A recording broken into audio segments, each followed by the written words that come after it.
Once upon a time, there was a young man who went to visit a Buddhist monastery. He had heard about the teachings of the Buddha and wanted to learn more. When he arrived at the monastery, he was warmly welcomed by the monks. They offered him tea and asked him to share why he had come. The young man explained that he was interested in Buddhism and wanted to learn how to be happy. The monks smiled and said, "You have come to the right place. We would be happy to teach you." They led him to a quiet room and sat him down on a cushion. Then one of the monks left the room. The young man was puzzled, but the monk explained, "We would like you to sit here for the next hour and observe your breath. Simply notice the sensation of breathing in and out. If your mind wanders to other thoughts, gently bring your attention back to your breath." The young man did as he was told, and for a few moments he felt a sense of calm, but then his mind started to wander. He began to think about his problems, his worries, and his plans for the future.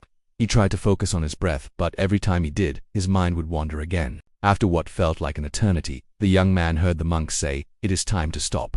The young man jumped up from his cushion and exclaimed, "I can't believe I actually did it. I sat for a whole hour without my mind wandering even once." The monk smiled and said, "That is very impressive, but you have misunderstood the assignment. You were not supposed to sit there and stop your mind from wandering.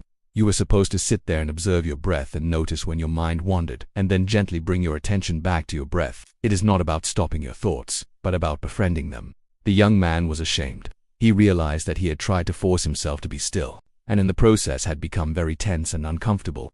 He apologized to the monk for his misunderstanding.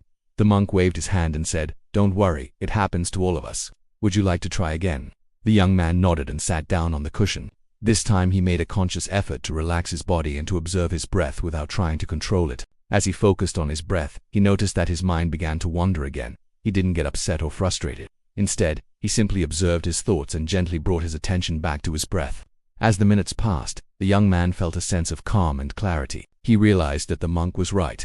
It wasn't about stopping his thoughts, but about befriending them and accepting them as they were.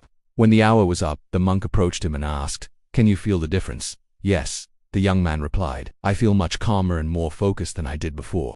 I understand now that it's not about stopping my thoughts, but about befriending them." The monk smiled and said, "That is the first lesson in Buddhism, to befriend your thoughts and not try to stop them. When you stop trying to fight your thoughts, you will find peace.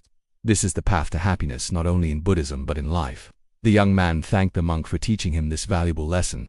He knew that he had learned something that would change his life forever. From that day on, the young man made it a point to practice mindfulness and to befriend his thoughts. He found that the more he did it, the happier and more at peace he became. He realized that the Buddha was right when he said that the mind is everything. What we think, what we feel, and what we experience all begin with our thoughts. So if we want to change our lives, we must first change our thoughts. And the best way to do that is to befriend them and accept them as they are.